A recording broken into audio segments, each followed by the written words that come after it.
Video ini adalah lanjutan Q&A dari video sebelumnya. Kalau teman-teman belum nonton video sebelumnya, silahkan dikepoin dulu ya.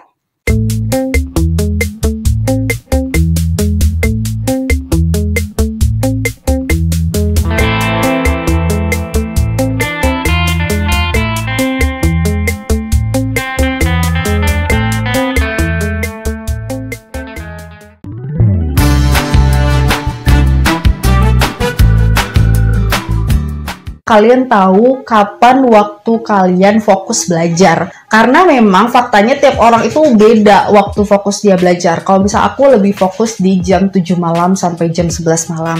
Ada temanku yang fokus ketika belajar subuh dini hari jam 3 malam ke bawah gitu.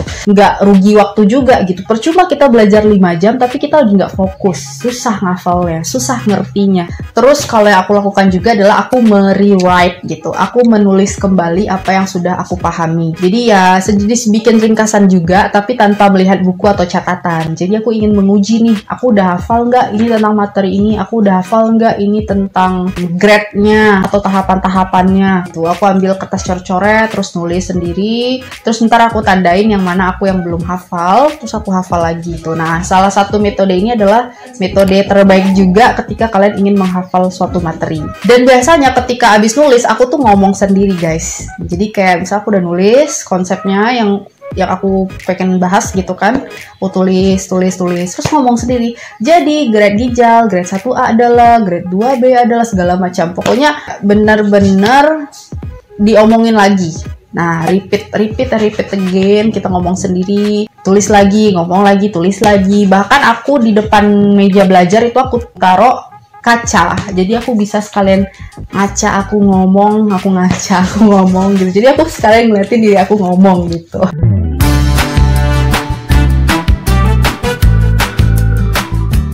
Aku sih yang pertama tadi ya bikin grup belajar biar ada yang ngingetin kita, karena kadang kalau sendiri belajar tuh males, ngantuk. Tapi kalau ada yang semangatin, tapi bukan semangatin dari doi ya, maksudnya semangatin dari teman kita sama-sama yang lagi berjuang, lebih terjaga semangatnya. Jadi kalau bisa bikin grup khusus, nggak usah rame-rame, mungkin sekitar 4 atau 5 orang aja satu grup yang menurut kalian bener-bener cara belajar itu hampir-hampir sama. Jadi kita lebih gampang kalau mau ngatur jadwal belajar kah, teknik belajar itu bisa bareng. Terus yang kedua, jangan lupa bikin jadwal rutin harian.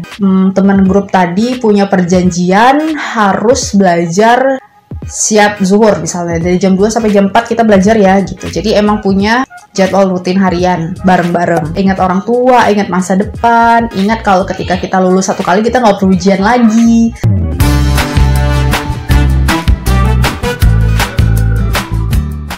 Tantangan yang paling berat itu malas dan ngantuk ya. Dan tipe-tipe anak kedokteran itu kalau ada waktu, mereka sih ya biasanya, kayak aku perhatiin teman-teman aku juga seperti itu, lebih milih tidur dibandingkan keluar. Karena kalau kita koas dulu kan, waktu tidur itu sangat berharga ya. Kadang kita bisa stay awake atau masih jaga itu sampai jam 4 subuh belum tidur sama sekali gitu kan.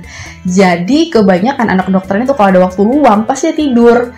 Nah, persiapan ujian kan kita nggak ngapa-ngapain ya, selain memang persiapan ujian, kita koas sudah selesai. Jadi tinggal menunggu waktu ujiannya aja. Nah, tantangannya adalah kita sering ngantuk ya, malas gitu. Nah, itu tantangan yang paling berat. Jadi benar-benar harus ada motivasi dari diri sendiri juga. Alhasil jadwal tidur jadi kacau.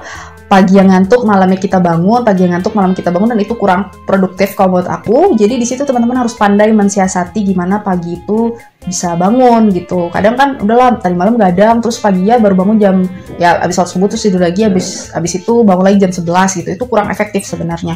Jadi coba mungkin teman-teman bisa nonton video aku yang ini.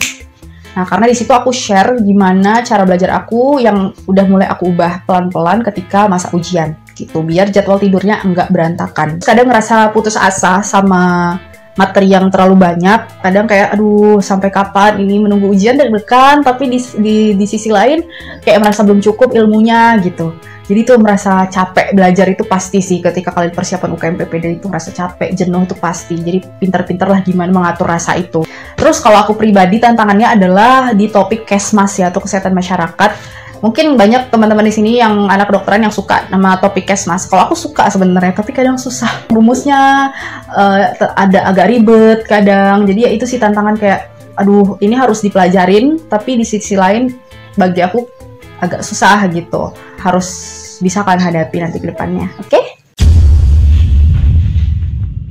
Maka dari itu teman-teman harus jaga kesehatan, itu yang paling utama, karena kalau kalian sakit kan nggak bisa belajar, nggak semangat belajar, maka tetap harus makan, nutrisinya, tidurnya itu harus benar-benar diatur sedemikian rupa, karena itu menentukan nanti performa kalian dalam persiapan ujian maupun saat ujian. Ada juga kan orang yang ketika hamin berapa ujian dia sakit, kambuh mahnya dan segala macam, jadi performanya sebelum dan pas ujian itu kurang bagus gitu kan, sayang gitu kan, kita udah belajar sekian lama tapi pas hari hanya malah down gitu.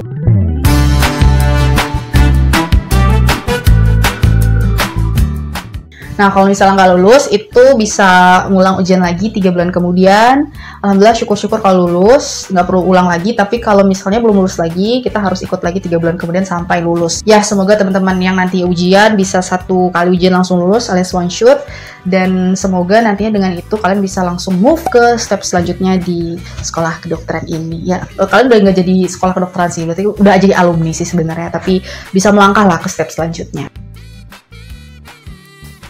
Setelah lulus, kita ngurus STR atau berkas-berkas untuk internship ya. Setelah kita lulus, setelah kita sumpah dokter, nanti kan kita juga dapat ijazah kalau mau wisuda.